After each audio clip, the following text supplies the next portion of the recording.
I came across this, actually. Oh, yeah. Look at that.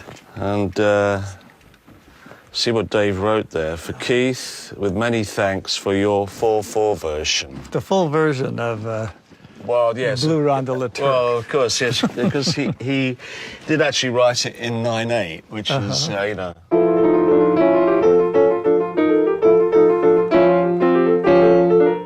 And I played it in 4/4. I'm concerned with the human dilemma and our confrontation with the fates. Human beings engulfed in a lunatic dictatorship. Men brutalized by their fellow men in a hostile river.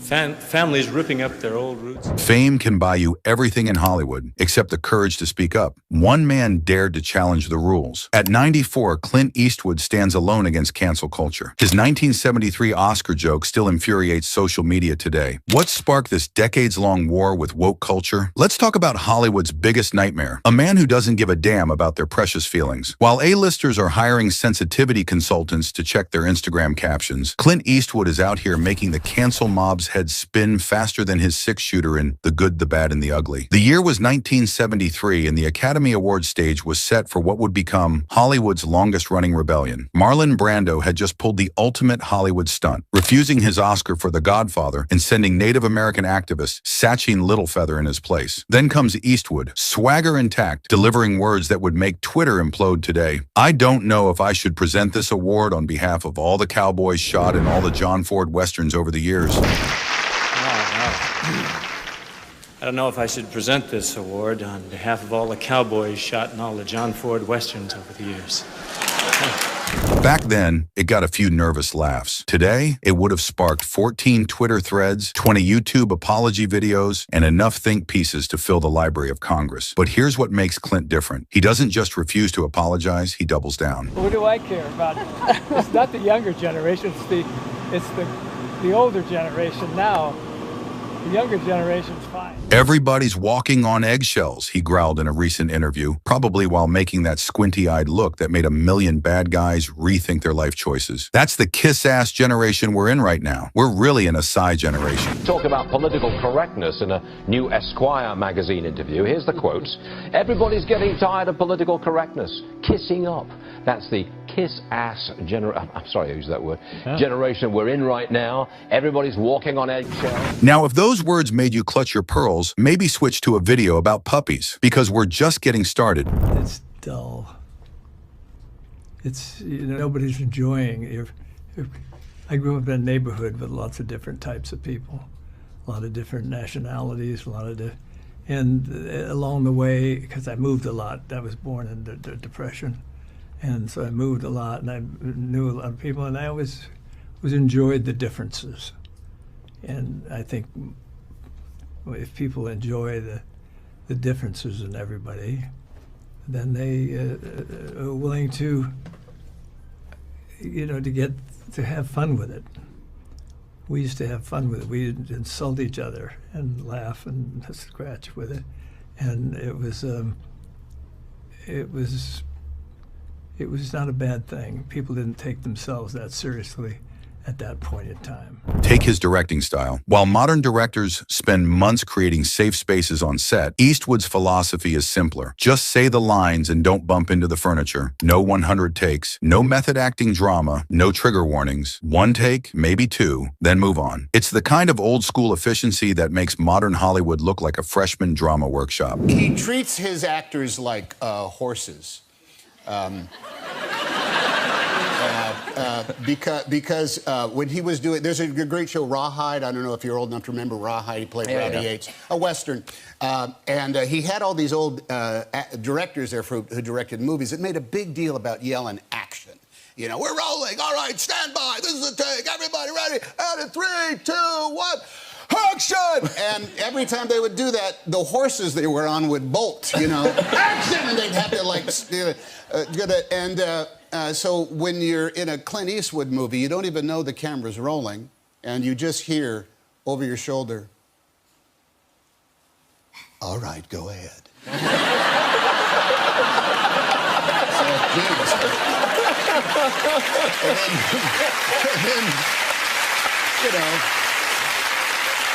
and then You do it, and sometimes you're doing some pretty hot stuff, and you just keep... His film Gran Torino is a perfect example of how he flips the bird to modern sensibilities. The main character, Walt Kowalski, is a grumpy Korean war vet who spews politically incorrect statements like a broken fire hydrant. In 2008, critics squirmed but praised it. If released today, the think pieces would break the internet. But here's what the woke mob doesn't get. Eastwood's characters aren't meant to be role models. They're real people, warts and all. If you want to tell a story about the human condition, he once said, you don't need to sugarcoat it. Take American Sniper. While Hollywood was debating whether war movies were too triggering, Eastwood delivered a raw, unfiltered look at combat trauma. The film grossed over $547 million worldwide. Turns out audiences can handle their movies without a spoonful of sugar. His influence on young directors, it's like watching kids discover rock and roll after years of bubblegum pop. Directors like Taylor Sheridan, Yellowstone, and Denis Villeneuve openly credit Eastwood's no BS approach. They've learned that audiences are starving for stories that don't come with a side of virtue signaling. Are afraid to admit that they maybe made a mistake, so it's better to be overly defensive and just say, well, I'm voting for him again. I just tried to give people, when I was at the RNC. Remember his empty chair speech at the 2012 Republican National Convention? While the media had a meltdown, Clint just shrugged it off. If somebody's dumb enough to ask me to go to a political convention and say something, they're going to have to take what they get. But let's talk about his most recent middle finger to woke culture, Richard Jewell. The film took aim at media bias and rush to judgment, essentially calling out the same institutions that love to criticize him. When journalists complained about the portrayal of a female reporter, Eastwood's response was peak Clint. If they don't like it, they don't have to watch it. I just wanted the real people, the real victims of it all, to get some sort of relief that the truth is put out there. His set rules would give today's HR departments an aneurysm. No phones, no long meetings, no endless discussions about character motivation. Sometimes, if you're too careful, you can spend too much time on something that becomes analytical instead of execution, he says. Tell that to directors who spend 6 hours discussing the socio-political implications of a character's breakfast choice. The contrast between then and now is stark. When he made that 1973 Oscar joke, it was considered edgy but acceptable. Today, the same joke generates think pieces about problematic legacy and harmful rhetoric. But here's the brilliant part. Clint's power comes from his complete immunity to such criticism. And then people can gang up against you for no particular reason, or they have just a small amount of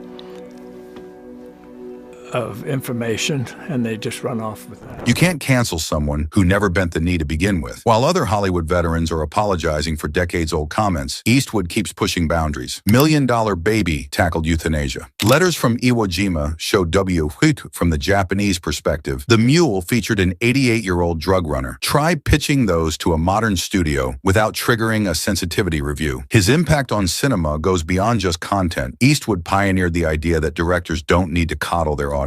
I don't believe in pessimism, he says. If something doesn't come up the way you want, forge ahead. If you think it's going to rain, it will. With people in your life, and you thought, man, I need to make a film about this.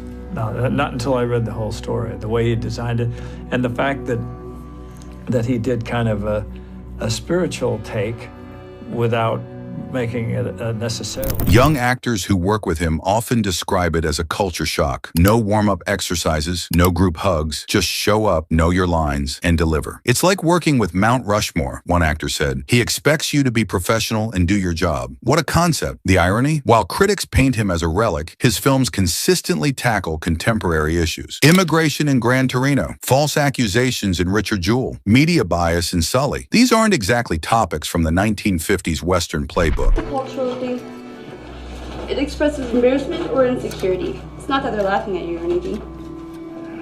You people are nuts. But what really drives the woke mob crazy is his success. At 94, when most directors are receiving Lifetime Achievement Awards and making safe documentaries, Eastwood is still out there pushing buttons. And his films make money. Turns out there's still an audience for stories that don't come with a side of moral lecturing. His secret? It's in something he once told a nervous actor. Tomorrow is promised to no one. While Hollywood ties itself in knots trying to please everyone, Eastwood just keeps telling his stories, his way. No focus groups, no sensitivity readers, no apologies. Well, I liked the character because he's a guy who, I like playing the character because he's a guy who's old school, he's from another generation, he's he's haunted by some of the things in his past, but he's also, he talks to people in a way that people used to talk. Well, I think you're an overeducated 27-year-old version. That's what makes him Hollywood's last true rebel. In an industry built on popularity and peer approval, Eastwood's only loyalty is to the story he wants to tell. He's like that old leather jacket that just gets better with age, while everything else falls apart in the wash. So here we are in 2024, and Clint Eastwood is still standing tall. No apologies, no backtracking, no carefully worded statements from his publicity team. Just a man who made a career out of telling it like it is, whether you like it or not. Hey, you did two things wrong. One is you asked a question, and two is you asked another question.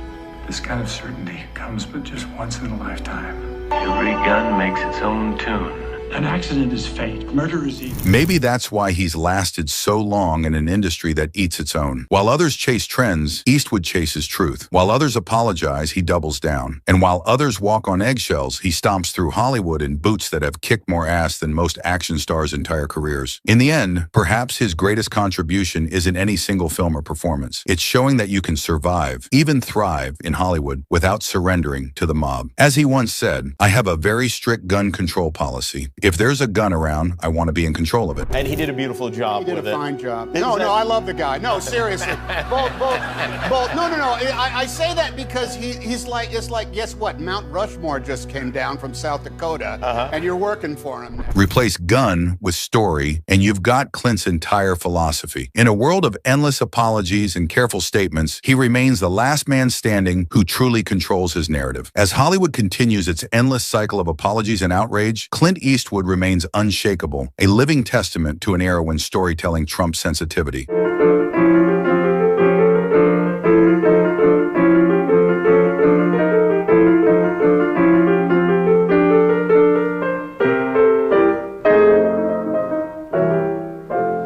I love that. I love that.